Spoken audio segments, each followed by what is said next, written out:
నమస్తే. ప్రస్తుతం మనతో పాటు శ్రీరూప్ కాస్మెటిక్ గ్రూప్ నుంచి senior cosmetologist and cosmetic surgeon doctor Rajasekhar గారు ఉన్నారు. వారితో మాట్లాడదాం. సార్ నమస్తే. నమస్తే అండి. ముక్కు ఎంత బాగుందో కోటేరేసినట్టు. అసలు ఆ ముక్కు చూసారా, భలే ఉంది అని ఇలా కొంతమంది గురించి ఎవరైనా మాట్లాడుతూ ఉంటే ఎవరికైతే ముక్కు సరిగ్గా లేదో వాళ్ళు చాలా ఫీల్ అయిపోతారు సార్. అయితే ముక్కుకి సర్జరీనా చాలా జాగ్రత్తగా ఉండాలి. లైఫ్ అండ్ డెత్ సమస్యలా మారిపోతుంది. మాకు తెలిసిన వాళ్ళు ఇలాగే చేయించుకున్నారు, చాలా ప్రాబ్లం అయింది. ఇలా రకరకాల మాటలు వింటాం. శ్రీరూప్ లో ట్రీట్మెంట్స్ గురించి మాట్లాడుకునేటప్పుడు నోస్ కి కూడా పర్టికులర్ గా కొన్ని ట్రీట్మెంట్స్ ఉన్నాయని నేను విన్నాను. వాటి గురించే ఇవాళ మాట్లాడుకోబోతున్నాం. ఓకే, సో ఏంటి సార్ అసలు ట్రీట్మెంట్స్? ఏంటంటే నోస్ లో ఇప్పుడు టిప్ అనేది ఉంటుంది. టిప్ షార్ప్ గా కావాలని వాడు కొంతమంది ఉంటారు. నాస్ట్రిల్ పెద్దగా ఉన్నాయి, కొంచెం స్మాల్ గా చేయాలి అనేవాడు కొంతమంది ఉంటారు. కొంతమంది ఎవరో హీరోయిన్ ఫోటో చూసి ఈ హీరోయిన్ లాగా నాకు ఉంటే బాగుండు అని అనుకుంటారు. కానీ ఆమె లెంగ్త్ కి ఆమెకి ఉన్న నాస్ట్రిల్ కి ఈమెకి సంబంధం ఉండకపోయినా ఇలా ఉంటే బాగుండదు అనుకుంటారు. కొంతమంది ఇక్కడ బోన్ చాలా వెడల్పు ఉంది, లేకపోతే కొంతమంది సొట్ట ముక్కులా ఉంది, కొంతమంది బాగా సాడ్లింగ్ ఇలా కిందకు ఉంది, దాన్ని ఏమంటారు చొట్ట ముక్కు అంటారు, అలా ఉంది, అలా అలా రకరకాలుగా ఉంటారు. దేనికైనా కూడా నాన్ సర్జికల్ గా సర్జికల్ గా రెండు కరెక్షన్స్ ఉన్నాయి. ఫస్ట్ సర్జికల్గా మాట్లాడుకుందాం. సర్జికల్గా ఏంటంటే ఓన్లీ టిప్ షార్ప్గా కావాలనుకోండి, ఇక్కడ చిన్న ఇన్సిజన్లా ఇచ్చి కనపడకుండా దాంతో అక్కడ రీచ్ అయ్యి అక్కడ ఉన్న ఎక్సెస్ ఫ్యాట్ని తీసేసి అలాగే కార్టిలేజ్ కొంచెం ట్రిమ్ చేసి అలాగే స్టిచ్లా తీసుకోవడం, దాన్ని షార్పెన్ చేయడం, మళ్ళీ క్లోజ్ చేయడం అనేది జరుగుతుంది. స్టిచెస్ ఎప్పటికీ కనపడవు, మచ్చ కూడా ఉండదు, అసలు కనిపించవు. మైల్డ్ అనెస్థీషియా, గంటలో గంట పోలో మొత్తం గంటలో అయిపోతుంది. అలాగే నాస్ట్రిల్స్ పెద్దగా ఉన్నాయనుకోండి, ఎంత వరకు తగ్గించచ్చు అంతే చూడాలి. కొంతమంది బాగా తగ్గించేయమని అడిగేవాళ్ళు కూడా ఉంటారు, వాళ్ళకి తెలియదు. తర్వాత తగ్గించాక నిజంగా అది పాడైంది అనుకోండి, అది మళ్ళీ కరెక్ట్ చేయడం చాలా ఇబ్బంది, ప్లస్ వాళ్ళు జీవితకాలం బాధపడాలి. సో అలాగా మనం చేయడం ఒకటి జరుగుతుంటుంది. అలాగే ఇక్కడ కోటేరేసినట్టుగా మనకి కావాలంటే సిలికాన్ ఇంప్లాంట్, ఫ్లెక్సిబుల్ ఇంప్లాంట్స్, దాని వారంటీ కార్డుతో సహా మనం పేషెంట్కి ఇవ్వడము. అది వరల్డ్లో ఎక్కడైనా కూడా చెక్ చేసుకున్న బార్ కోడ్ నుంచి ఏ కంపెనీది ఏంటి అనేది ఉంటుంది. అలాంటి సూపర్ క్వాలిటీ, ఎందుకంటే శ్రీరూప్లో ఏదైనా హైయెస్ట్ క్వాలిటీ, అలా ఒక ఇంప్లాంట్ పెట్టడం అనేది జరుగుతుంది. సో ఏం జరుగుతుందంటే ఇంప్లాంట్ పెట్టాక ప్లాస్టర్స్ వేసినప్పుడు ఆ ప్లాస్టర్స్ రాంగ్ కంప్రెషన్ వల్ల కూడా ఒకసారి పక్క జరగచ్చు.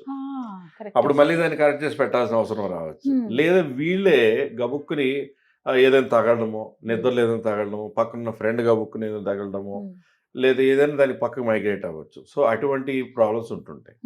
అలా రాకుండా కరెక్ట్గా పెట్టి కరెక్ట్ ప్లాస్టింగ్ చేస్తే చక్కని బ్రిడ్జ్, చక్కని టిప్, చక్కని నాస్ట్రిల్స్, బ్యూటిఫుల్ గా అసలు ఏది బయటికి కనపడదు, అంత లోపలే జరిగిపోతుంది, అంత లోపల నుంచే చేసేది. కొంతమందికి చిన్న అంటే యాక్సిడెంట్స్ ఏమైనా జరిగినప్పుడు కూడా కొంచెం ఇలా కట్ అయినట్టుగా, ఇలా ముక్కు బోన్ పక్కకి ఇలా జరిగినట్టుగా కూడా అవుతుంటుంది. అలాంటి వాళ్ళకి కూడా ట్రీట్మెంట్, అలాంటి వాళ్ళకి కూడా మళ్ళీ అప్రోచ్ అయ్యి అక్కడ ఒక స్కాన్ తీసుకుని వాళ్ళది 3D స్కల్ ఇమేజెస్ అని ఉంటాయి.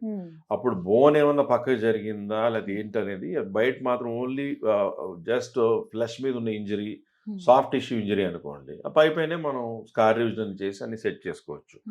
లోపల టిష్యూ అయినా పక్క జరిగినట్టుంటే ఆ టిష్యూని కూడా మళ్ళీ మనం అడ్జస్ట్ చేసి, అవసరమైతే బోన్ కనుక ఇన్ఫ్రాక్చర్ అయితే కనుక ఈఎన్టీ సర్జన్ ఒకళ్ళు రావడం, అలాగే కాస్మెటిక్ వాళ్ళు అందరూ కలిసి టీమ్ లాగా అనేది చేయడం అనేది శ్రీరూప్లో చేసే ప్రాసెస్. సరే, బ్యూటీ సర్జరీస్ విషయానికి వస్తే చాలా మంది ఏంటంటే కళ్ళు ఓకే, కళ్ళ చుట్టూ దగ్గర కానీ, పెదాల దగ్గర, చెవులు, బుగ్గలు ఇదంతా ఓకే, కానీ ముక్కు విషయంలో చాలా జాగ్రత్తగా ఉండాలి. అలా ఎక్కడ పడితే అక్కడ మీకు నచ్చినట్టుగా ఇలా కావాలని ట్రీట్మెంట్ అలా చేయించుకోకూడదు, చాలా జాగ్రత్తగా ఉండాలి నోస్ విషయంలో అంటారు. ఎందుకు సార్ ఇది? Very true. ఏంటంటే ఆ ఫైన్నెస్ ఆఫ్ జాబ్ లో మనం సర్జరీ ఫస్ట్ చేసినప్పుడు వాపులు ఉండడం, వాపులు పోయాక చక్కని నోస్ వచ్చి అన్నీ బాగుంటాయి, ఎక్కడో ఒకటి చిన్నది నచ్చకపోద్ది అని అడ్జస్ట్ చేసేయచ్చు, అదొకటి. ఇంకొకటి ఏంటంటే ఒకవేళ నిజంగా సర్జికల్గా వద్దు, చప్పిడిగా ఉంది, షార్ప్ టిప్ కావాలి, సింపుల్ ఫిల్లర్.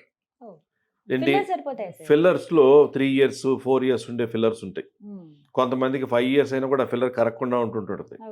అలాంటి ఫిల్లర్తో ఒక టిప్ని షార్పెన్ చేయొచ్చు, లేదా ఇక్కడ చిన్న లైన్ చొట్టలా ఉంది, ఆ చొట్ట మాత్రం కరెక్ట్ చేయొచ్చు, లేదా ఇక్కడ బ్రిడ్జ్ మొత్తం కూడా మీరు కోటేరేసిన ముక్కు అన్నారు ఇందాక, అలా చక్కని బ్రిడ్జ్ మొత్తం క్రియేట్ చేయాలంటే అక్కడంతా కూడా ఫిల్లర్ ఇవ్వచ్చు.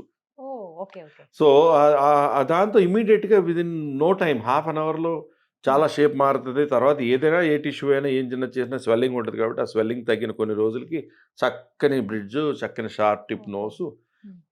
కొంతమందికి ఇక్కడ లోపలికి ఉంటుంది, ఈ గ్లబెల్లార్ జంక్షన్ అంటాం, అక్కడ లోపలికి ఉంటుంది, దాన్ని కొంచెం లిఫ్ట్ చేయడం, ఇప్పుడు సెలబ్రిటీస్‌లో చాలా మంది హీరోయిన్స్ ఇక్కడ ఇలా వచ్చినట్టు వస్తది. హ్మ్. ఇవన్నీ కూడా ఫిల్లర్స్‌తో కరెక్షన్స్ చాలా ఎక్కువ ఉంటుంటాయి. ఓకే. సో, అలాగా మనం ఏంటంటే నోస్‌లో నాన్ సర్జికల్ గాని చేయొచ్చు, సర్జికల్ గాని చేయొచ్చు. ఎన్ని రోజులకు ఒకసారి చేయించుకోవాల్సి ఉంటుంది సార్? ఈ ఫిల్లర్స్ అయితే గనుక? ఫిల్లర్స్ అనేది ఇచ్చే ఫిల్లర్ కనుక బాగా హై వాల్యూమ్ ఫిల్లర్ వెరీ మంచి కంపెనీ నుంచి మన శ్రీరూప్‌లో ఏంటంటే మనం ఏం వాడుతున్నాం అనేది వాళ్ళకి చూపించి హ్మ్. ఓపెన్ చేసి వాడుతుంటాం. హ్మ్.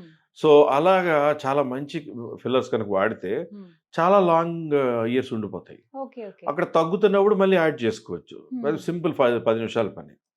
సో ఎవరైతే సర్జరీ చేయించుకున్నారో హ్మ్. వాళ్ళకంటే లాంగ్ లాస్టింగ్ అండ్ ఒక్కసారి అలా మారిన తర్వాత ముక్కు అలాగే ఉండిపోతుందా ఇంకా? సర్జికల్‌గా కరెక్ట్ చేసింది ఇంక అలాగే ఉండిపోతుంది. ఓకే. అలా కాకుండా నాన్ సర్జికల్‌గా ఓన్లీ ఫిల్లర్‌తో చేసుకోవాలనుకున్నా కూడా హ్మ్. చాలా కాలం ఆ ఫిల్లర్‌తో కరెక్షన్ ఉండిపోతుంది. ఉంటుంది. సో కేర్ చెప్పండి సార్. తర్వాత హ్మ్. ట్రీట్మెంట్ తీసుకున్న తర్వాత ఎలాంటి కేర్ తీసుకోవాలి? సర్జికల్ అయితే ఏంటంటే ఆ ప్లాస్టర్ వేసినప్పుడు ఆ ప్లాస్టర్ అనేది 11 రోజులు, 9 రోజులు కొంతమంది ఉంచుతారు. హ్మ్. ఆ ప్లాస్టర్ కదలకుండా దానికి ఏం తగలకుండా హ్మ్. చాలా జాగ్రత్తగా ఒక సైడ్ కంప్రెషన్ లాగా అలా ఉండకుండా యూనిఫామ్‌గా ఉండేలా చూసుకొని హ్మ్. ఆ తర్వాత తీసేసాక కూడా 1 ½ మంత్ దాకా ఏమి తగలకుండా, ఏం కదలకుండా చూసుకోవాలి. ఓకే.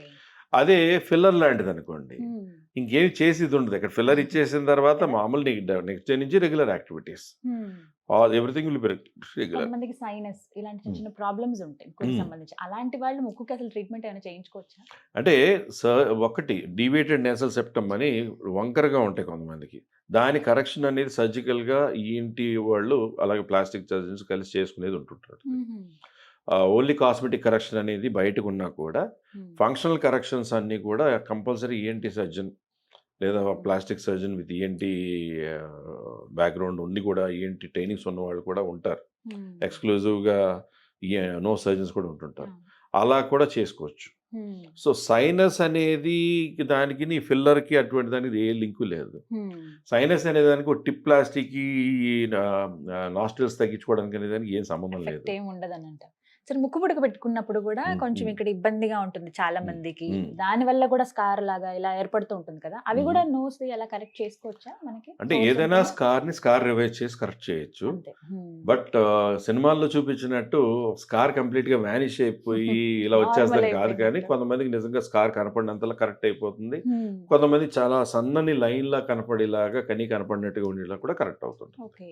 సో నోస్‌కైతే ట్రీట్మెంట్ ఉంది. But definitely. మనం సెలెక్ట్ చేసుకునే దాన్ని బట్టి కూడా. దాన్ని బట్టి. అంతే. రైట్ డాక్టర్ గారు. Thank you yes. అండి. సో విన్నారు కదా! కళ్ళు, పెదాలు, మొహం అంతా చాలా అందంగా ఉంది. ముక్కు ఒకటే కాస్త ఇబ్బందిగా ఉంది. కొంచెం ఏమైనా కరెక్షన్ చేయించుకుంటే బావుంటుందేమో అని చాలా మంది మీకు సలహా ఇచ్చుంటారు కదా! ఎక్కడా అని మీరు సెర్చ్ చేస్తున్నారు కదా! ఇప్పటి వరకు డాక్టర్ గారు చెప్పింది వింటే డెఫినిట్‌గా మీకు ఒక ఆన్సర్ దొరికినట్టే.